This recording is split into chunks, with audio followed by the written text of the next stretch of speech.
Hello children, welcome back to your channel master ji. तो master जी में आज हम देखेंगे अपठित गद्यांश। हिंदी में अपठित गद्यांश आपके एग्जाम में आता है और ये आपको मार्क्स दिलवा सकता है बेटा। इसमें बस थोड़ा सा प्रैक्टिस की ज़रूरत होती है। कुछ क्या होता है कि जो मार्क्स होते हैं ये क्या होते हैं, एक एक करके हम इकट्ठे करते हैं तो बहुत सारे हो जाते हैं, है ना। ऐसे ही अपठित गद्यांश है जिसको इंग्लिश में कहते हैं अनसीन प्रोज पैसेजेस, यानी कि अपठित का शाब्दिक अर्थ, इसका अर्थ क्या है, जो कभी पढ़ा नहीं गया।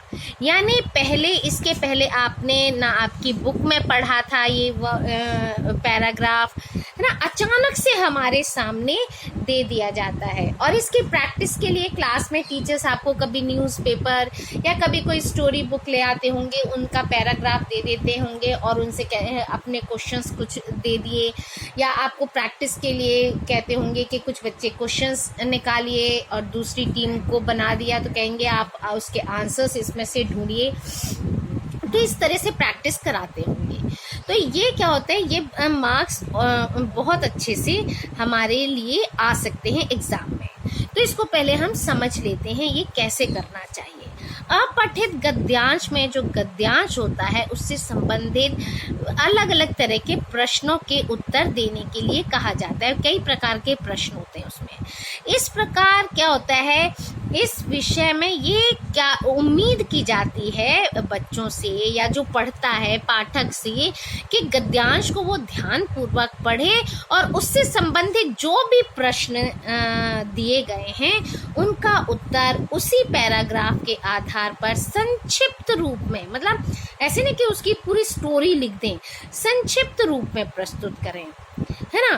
और प्रश्नों के उत्तर जो होते हैं वो विद्यार्थियों को, पढ़ने वालों को अपनी खुद की भाषा शैली में देने होते हैं।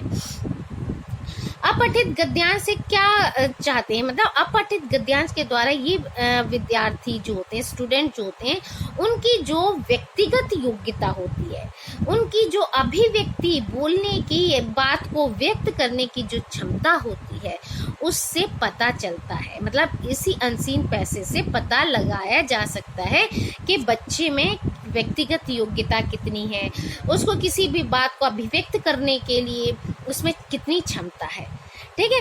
अपठित का कोई विशेष क्षेत्र नहीं होता। ये नहीं है कि बस किसी कला के क्षेत्र से ही पैराग्राफ दिया जाएगा या विज्ञान के क्षेत्र से पैराग्राफ दिया जाएगा या राजनीति से, किसी भी फील्ड का ये पैराग्राफ हो सकता है। साहित्य अर्थात किसी भी विषय पर गद्यांश हो सकता है। और ऐसे विषयों में निरंतर अभ्यास और प्रश्नों के उत्तर देने से हमारा मानसिक स्तर जो होता है वो क्या होता है बेटा, उन्नत होता है, आगे बढ़ता है और हमारी अभिव्यक्त करने की क्षमता जो होती है वो बढ़ती है। अब इसकी क्या विशेषताएं होती हैं, कैसे करना चाहिए इसको, इसकी प्रैक्टिस आप कैसे करोगे, इसके लिए कुछ पॉइंट्स हैं, है ना। जैसे आपको कोई भी पैराग्राफ दिया गया है, पहले तो जो भी पैराग्राफ आपको दिया गया है उस पैराग्राफ को आप मन ही मन कम से कम 2 बार पढ़ें।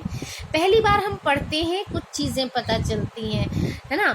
वह हिंदी में तो चलो हम समझ भी जाते हैं, इंग्लिश में बहुत ये प्रॉब्लम क्या थी, बहुत ही टफ वर्ड्स आ जाते हैं। हिंदी में भी कभी कभी इतने टफ वर्ड्स आ जाते हैं कि हमें इनके बारे में पहले कभी सुना ही नहीं होता है या पढ़ा नहीं होता है। इसीलिए जो भी आपको अवतरण दिया है, जो भी आपको पैराग्राफ दिया है, उसको मन ही मन 2 बार पढ़ें। आजकल तो आपको टाइम भी मिलता है पढ़ने के लिए। एग्जाम में 15 मिनट्स पहले ही क्वेश्चन पेपर आपको दे देते हैं और कम से कम 2 या 3 पैराग्राफ आते हैं आपके एग्जाम में, तो उनको पढ़ना, क्योंकि पैराग्राफ छोटे तो होते नहीं, बहुत बड़े बड़े पैराग्राफ होते हैं। आप पेंसिल ज़रूर लेके रखिए और पैराग्राफ पढ़ते जाइए। ठीक है। पढ़ते समय पैराग्राफ को, पहला तो ये हो गया आपको कि उसको मन ही मन 2 बार पढ़ना है।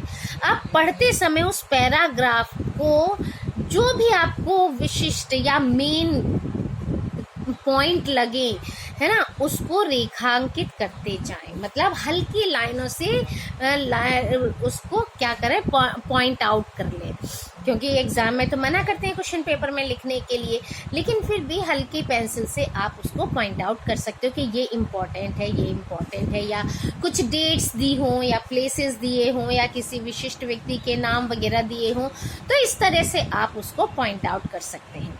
अब जो आपका ये अनसीन पैसेज है, इसके उत्तर देते समय जो आपकी भाषा होनी चाहिए बिल्कुल सरल, व्यवहारिक और सहज होनी चाहिए। उसमें कोई भी बनावटीपन या लच्छेदार, घुमाव फिराव या अलंकारों का यूज करते हुए इस तरह का आप प्रयोग नहीं करेंगे, ये गलत माना जाता है। ठीक है, फिर क्या आता है, आपका जो भी आपका पैसेज है उससे रिलेटेड किसी भी क्वेश्चन का आंसर लिखते समय कम से कम शब्दों में अपनी बात कहने का प्रयास करना चाहिए।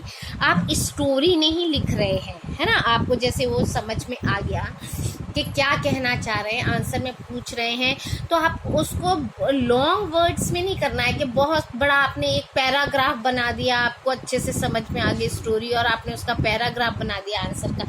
नहीं, आपको कम से कम वर्ड्स में उसका आंसर लिखना है।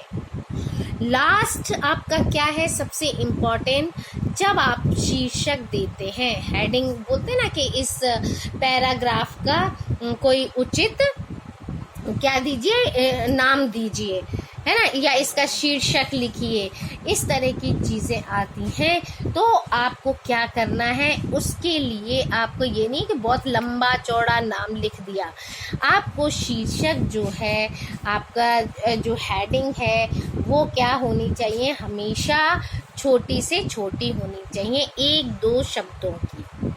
ठीक है, तो मुझे उम्मीद है आपको समझ आ गया होगा किस तरह से हमको पैराग्राफ, जो अनसीन पैराग्राफ है, अपठित गद्यांश है, उसको आप सॉल्व कर पाएंगे और अच्छे मार्क्स ला पाएंगे। क्योंकि ये बेटा इतनी छोटी छोटी चीज़ें, इसमें आप बहुत ही इम्पोर्टेंट होता है एक मार्क्स। ठीक है, तो इस वीडियो में इतना ही। Thank you. Like, share and subscribe my channel.